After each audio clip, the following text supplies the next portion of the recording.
collaboration with the Cyprus Mail. This is the Cyprus News Digest with Rosie Charalambous.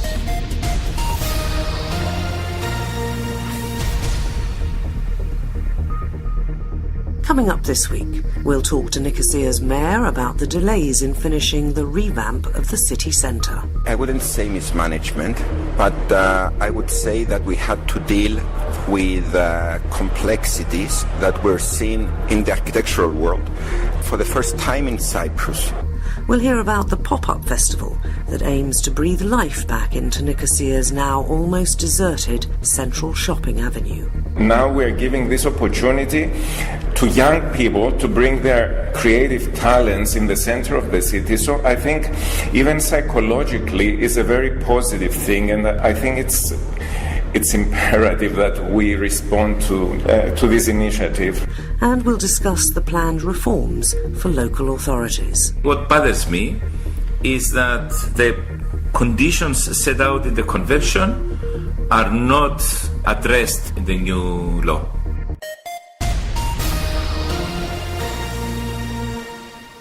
Nicosia's central Eleftheria, or Freedom Square, has been a construction site now for the last couple of years, and nothing seems to be moving. People who live in the city and who drive in the area are understandably getting rather ticked off. Earlier this week I caught up with the city's mayor, Konstantinos Yorkagis. Konstantinos, there's been a lot of talk in the press, there have been a lot of angry people, I guess we could say, about what's happening to the centre of our wonderful city. What is happening? I wouldn't call them angry, but I think they're very justified to have lost patience due to the delays of, we're talking about the Eleftheria Square project. The project is ready to move ahead. We have just opened the tenders, and we feel that we will be able to start the whole process very, very soon, with a target to start the building works towards the end of the year, and a completion horizon of 1.5 years approximately, I would say. But much sooner we will see the construction of the bridge, which I feel will change not only the whole aesthetic, but the feelings that many people have right now, and they will be convinced that the whole project will be completed. Are we going to lose some of the European funding? My understanding was that this project with some European funding was due to be finished, I think, next year. So what happens if we now go 5 years over date? It's already gone massively over budget as well. Where's the extra money coming from? The project is not over budget. The project has been costed correctly for the first time, and that's why we cancelled our cooperation with the previous constructor, and we proceeded with public tenders in order to cost it with in the free market and cost it correctly. It's a very complex artwork, if you wish. It's not only an architectural design, it's an artwork by Zaha Hadid, a very, very, very famous architect. So what we will pay is what the work entails. It's not over budget. We will pay more than what we had planned, but that is because we are costing it correctly this time. All right, but that means that it wasn't costed correctly in the first place. I mean, there have been, it seems, a series of, I don't want to say mismanagements, but things haven't gone according to plan. What has actually gone wrong? I wouldn't say mismanagement, but I would say that we had to deal with complexities that we're seeing in the architectural world for the first time in Cyprus, and we lacked the experience to complete such a complex work of art, because it's not just a bridge, it's a work of art, and we feel now capable of proceeding. Do you like the design? I have to ask you that, because, I mean, it's right bang in the middle of the medieval city of Nicosia, and it's going to be ultra-modern. How do you think those two styles are going to mix? I hope they will mix well, but I'll wait my judgment at the completion. There's no possibility of anything being changed? No. It's absolutely impossible to change anything. Mainly, first of all, due to the architect, She will refuse to sign anything that is different to her design, but mainly because of the European Union funding. If we stop the current work, we need to return all the money that we have already taken, and we cannot use the remaining money for whatever we want. The work that has been accepted is the specific one. So you did say that you hope it'll be finished by 2020. I mean, 2020? No, I said that it will be finished in 1.5 years, approximately from the day it starts. Okay, so it'll be actually in a couple of years. Early 16. You're sure about that? Nobody can be sure about anything these days, but that's our target, and I feel confident we will achieve it. You can subscribe to the Cyprus News Digest on iTunes for free and get the program downloaded to your phone or tablet so you can listen anytime, anywhere. There's been extensive coverage in the press and the media this week of the Cairo summit between the leaders of Cyprus, Greece and Egypt. Much of the Greek Cypriot press hailed the agreements as a warning to Turkey following her incursion into Cyprus EEZ. In reality, however, the agreements mostly covered tourism, trade and culture, with future meetings likely to be scheduled to discuss energy issues. There was similar euphoria in the press about the recent joint Cypriot-Greek-Israeli search and rescue exercises, but some commentators have pointed out that it's highly unlikely that either Greece or Israel would come to Cyprus' rescue if matters escalated. Also in the news this week, an investigation into allegations of corruption at the Ergates Village Council between 2002 and 2011. The police are looking into the awarding of contracts to relatives of council members, the acquiring of services from companies owned by councillors, the throwing of lavish parties for friends and relatives, and the giving of expensive gifts. The possible charges could include conspiring to defraud, dereliction of duty, negligence, and violating the law on awarding public tenders.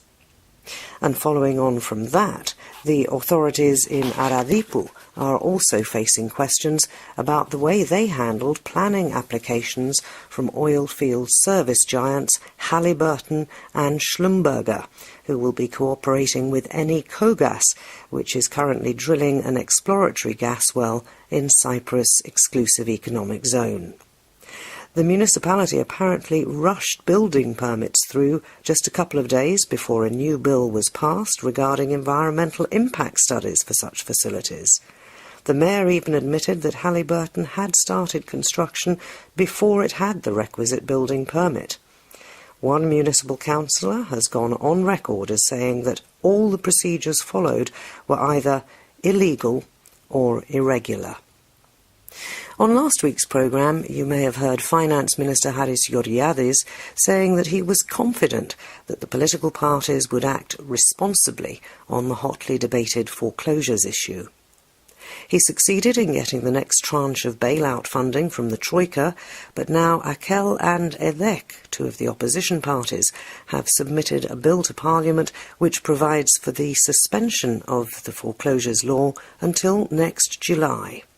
Quite what the outcome will be is anyone's guess. And it has, of course, been the week of remembrance. On Tuesday, the Cyprus Veterans Association held its annual commemoration at the Cenotaph in Nicosia.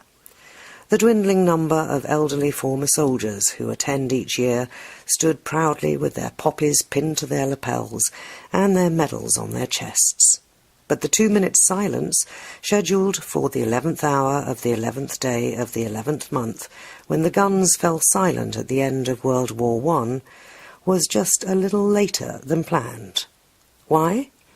Because the Minister of Defence, representing President Anastasiades at the ceremony, arrived a few minutes after 11 o'clock. Keep up to date with events in Cyprus and around the world with the Cyprus News Digest. The centre of Nicosia in Makarios Avenue is getting ready for Christmas. Apart from a Christmas street at the top of what used to be the main shopping centre in our capital city, further down where for years now there have been so many empty shops, there's going to be a pop-up festival. And the organiser from the Nicosia Municipal Arts Centre is Yannis Doumazis. Yannis, this was very successful last year, and I think you've managed this year to triple the number of people taking part. Explain what's going to happen. Exactly, and for that we thank also the owners of the shop that kindly gave to the municipality around 27 shops, to be precise, for the period of 2 months. So that's great. That was great for us, and we managed to address an open call of interest. So we received many applications, more than 70 this year. So this year we're going to have 27 young creators, businessmen, startups, designers, and apart from that, a rich variety of different events like dance, theater, performances, art exhibitions. So it's going to be a full program for 2 months. Now, for the first month only, we have almost 200 different events organized daily. So hopefully the Nicosia public will respond, not only the Nicosia public, hopefully Cypriots will respond and come to support all these young creators to what they're doing. The main point, I suppose, is to remind people that Makarios Avenue used to be the main shopping centre of our city. Definitely. And it's now, let's face it, almost dead. Definitely. How important is it, do you think, to keep the fact in people's minds that this is a place you can shop? Definitely. I think it's very important. It's not only...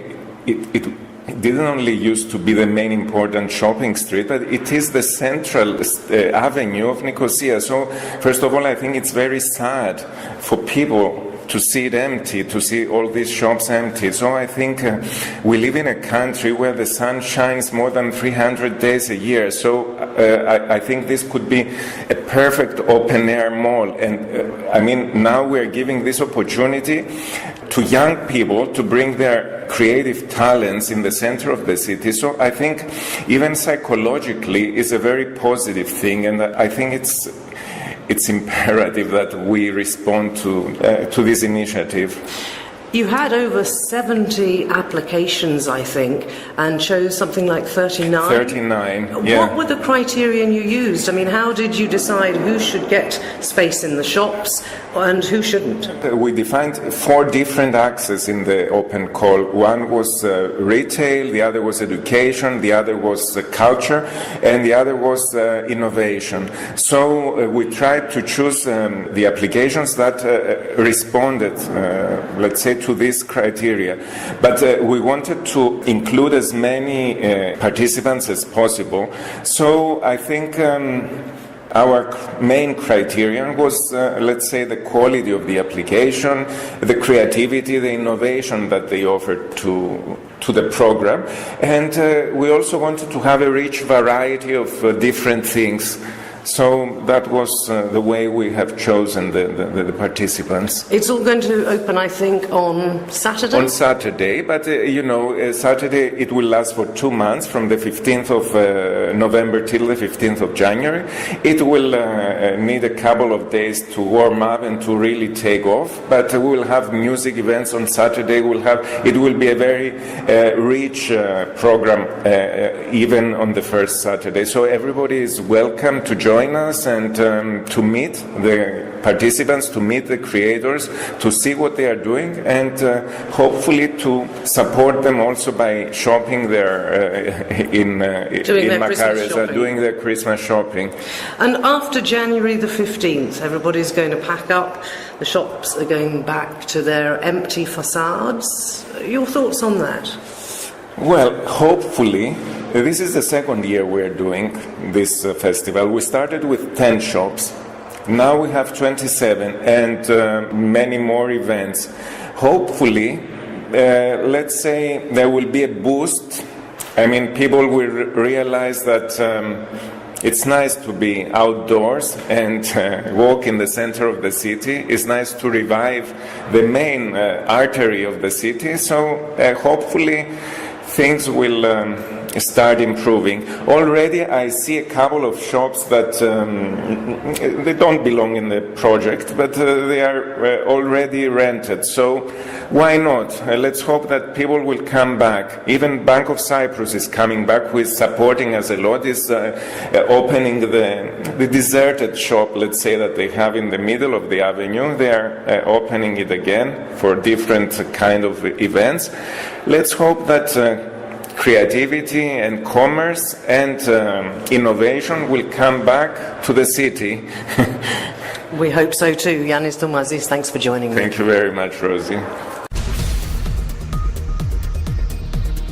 Online and as a podcast, this is the Cyprus News Digest with Rosie Charalambous.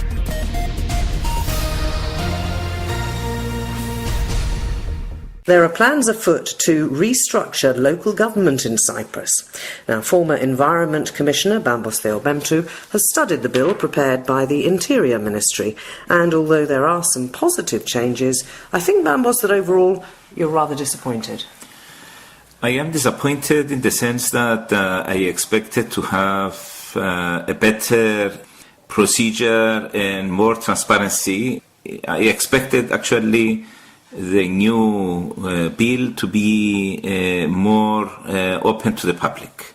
We have a convention that we signed from the Council of Europe that forces the signatory countries like Cyprus to implement referendums, provide mechanisms through which the public will be able to participate in the local authority matters, and also provide for conditions so that the operations of the local authority will be ethically and transparently done, so that this power that the public has to intervene not be used in a bad way.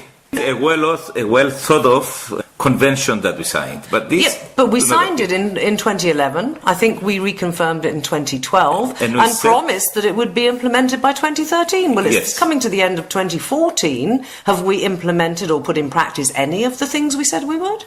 No, it says in the convention, when we signed the convention as a country, we made a statement. If you look at the convention, you'll find there the statements made by many countries, that this will be implemented in the law that governs the operations of municipalities and small villages.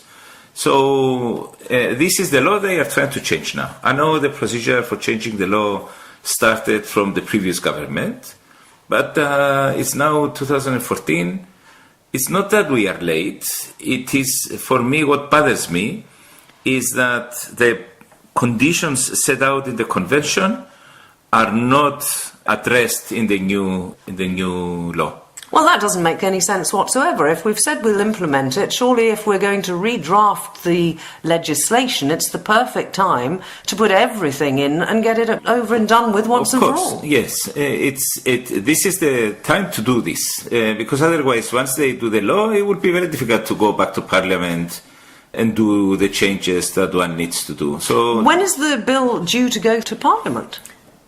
The bill as it is now has everybody against it. Everybody is against it. It's something that has brought a lot of anger among the local authorities. We see every now and then articles appearing in the papers with regards to the powers that leaves to the local authorities. For instance, in one article it was saying that this law is so bad that the only thing that is left for the municipality to do is the weddings, because they restructure the local authorities into one big local authority that will govern the whole territory of each district. And then the municipalities and the small villages, they only have a small amount of things to do. All right, but hang on a minute. Let's go back a bit. This is part then, I presume, of the move to, when we say restructure local government, there have been so many consultations, and we have, is it 39 municipalities in Cyprus? Something like that. It's ridiculous. So this is the idea of the two-tier municipalities, where they share a lot of things like refuse collection, which would cut costs dramatically because they all complain they don't have enough money. Where's the problem? The problem is that it's not only the refuge and this sharing that is taken care in the law. The proposed law takes away almost all the powers from the municipality, even decisions on local planning and stuff like that. So the municipalities don't want to lose this. Okay, but then let's they come expected this ability to share with other municipalities to bring the costs down. But this is a lot more than that. Doesn't it need to be a lot more than that? Because actually, although we don't want to shed too many more jobs with the unemployment rate the way it is, we can't keep the sustainability of all these councils, municipalities and so on if we don't shed some jobs. Yes, of course, but the other advantage that the law has is that it reduces the amount of councillors, the amount of mayors, and all these people that are highly paid, and a lot of the services will go to the central district government.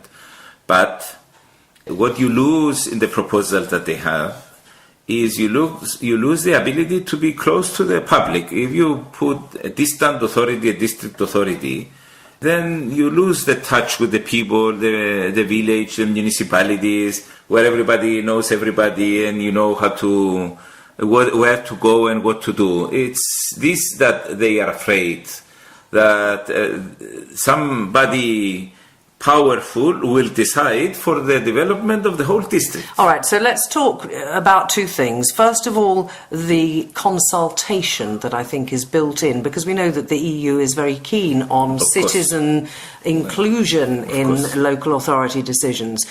Surely, even if you do restructure so that you have most of the local government a little further away from actually the village itself, there must be methodology in other countries where there is still local consultation. There is a committee in which the elected people from the municipalities and the villages will participate in the central district government. But in the sense of participation and local consultation with the public, there isn't anything there except that the public should be informed, the public should be led to know what we do, but the element of consultation as such is not there. So this is why I wrote this article, and this is why I'm trying to raise awareness to the convention. It's because we are changing from one form of authority to another form of authority without gaining the benefits of a new way of local government, which means closer to the public, ability for the public to go there and complain, and as the convention says, influence the decision making, have referendums, have public consultations. All these things are not there in the new bill. So it sounds very much as though you're just exchanging one evil for another. And if you bear in mind the story that hit the papers this week about the community council in Ergades, who are being investigated, I think, for all sorts of, let's say, infringements of accepted practice. I think we better be careful how we phrase it, because the case hasn't yet come to court. But that, I believe, most people who've read the story think is not an isolated incident. There is very little transparency. I think the Auditor General said that some of the accounts of village councils and municipalities haven't been audited properly for 8 years. Now that means there's no transparency whatsoever. It's taxpayers' money these people are playing with. You'll find that whenever we are approaching municipal elections, the accounts are not checked, because every time you near the municipal elections, it means that the opposition, whoever will be running for mayor, will see the accounts of the previous years and will have a strong case against the mayor who is trying to get re-elected. Have we not got a situation here where you or I, as tax-paying citizens, can go and demand to see the audited accounts of the municipality? Shouldn't we be able to? We should be able. This is something that we should have done. And this is what is mentioned also in the convention, that all the details, all the matters, and all the files and documents of the municipality should be accessible by the public. This is what the convention says. But it's not in the new bill.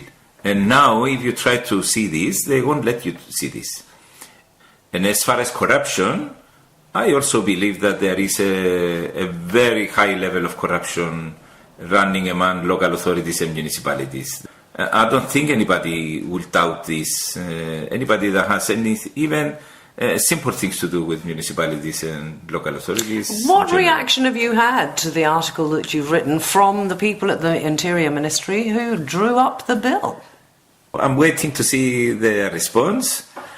I had a few responses from people in the local authorities.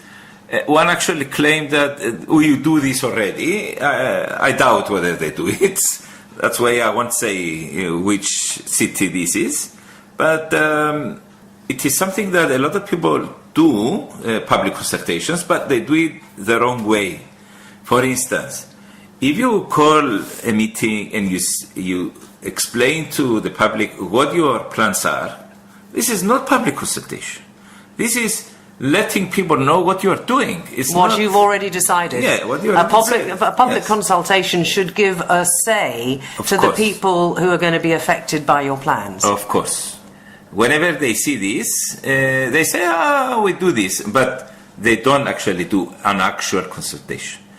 And since we are on the consultation bit, let me just say that there is no document in Cyprus that explains what a public consultation is. So even if they try to do a public consultation, everybody does it the way he thinks it should be done. There is one document, to be precise, that forces government departments to follow a public consultation procedure that is set out by the Ministry of Economics for new laws. So when you are preparing a new law, you have to follow this public consultation procedure. How does that differ from the procedures that are in this European Council Convention? Because surely, if other people have implemented it, then all we need to do is copy-paste what other countries have done, don't we? Yes. It's very simple to set out the public consultation procedure. It's even simpler if you just take the one that the Ministry of Finance prepared for laws. You change the word law, you make it for municipal affairs or local authority affairs, and it will be okay. It needs a little bit of improvement, but it's okay. It's okay. The problem is that they don't even mention it in the new law. They don't even mention transparency. They don't mention access to the documents. They don't mention asking people for ideas for new developments and new actions of the municipality, as the convention does. So let's wrap this up. How do you think what you're doing can maybe change things before it goes to Parliament? I presume that if they've got as far as preparing a bill, is there going to be a public consultation on the bill? Once they publicize the contents of the bill, because there was a very bad response towards the ministry once people got to see what's inside this bill. The bad response was from who? The municipalities or taxpayers? The municipalities as well as the political parties. And what happened was that the Ministry of Interior decided to set up a committee from political parties that will study the proposal and make recommendations for amendments. So this is the people that I'm aiming at, to see the convention, to see what we should have done with regards to this bit, of course. Because and that's, of course, if they've even bothered to read the convention, I suppose. Yes, so I'm trying to let them know that there is such a thing. This is what I'm trying to do, actually. And the time frame for this? I don't think there is a time frame. They will be meeting until they come to an agreement. Because as it is, if they send it to Parliament, it won't pass. Okay. Everybody is against it. But they're all against it for very different reasons. For very different reasons. Even, if I'm not mistaken, even the ruling party doesn't like this. So That It is suggests, something that- does it not, that the ministry people who drew it up haven't done their homework very well? Shouldn't they do a bit of this consulting before they spend the time drawing it up? They should have done. They should have done. But they didn't. And the law in Cyprus forces them to do a public consultation on a new law. It's the only thing we have the public consultation for. Well, thank goodness we do, and let's hope that the political parties aren't swayed by their party representatives a little lower down the government chain. Charalambous, always a pleasure talking to you. That's our former Environment Commissioner talking there about the proposed bill on restructuring local government in Cyprus.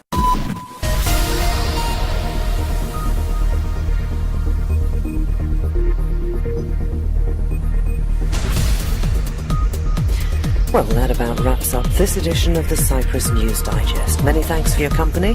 Hope you'll join me next week. Till we meet again, take care and God bless. Bye-bye now.